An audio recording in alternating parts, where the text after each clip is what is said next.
না।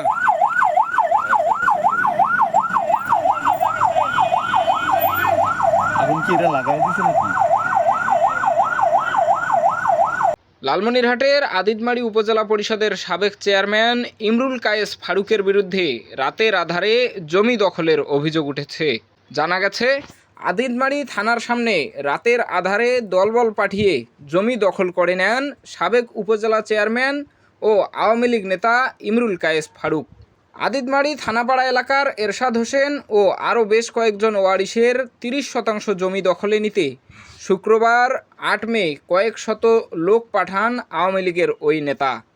রাতের অন্ধকারে জমি দখল করতে গেলে ভুক্তভোগী এরশাদ হোসেন পুলিশের শরণাপন্ন হন, কিন্তু ভুক্তভোগীর ডাকে সাড়া দেয়নি আদিতমারি থানা পুলিশ। জমি দখলের পাশাপাশি ক্ষেতে ট্রাক্টর চালিয়ে অগ্নিসংযোগ করেন হামলাকারীরা।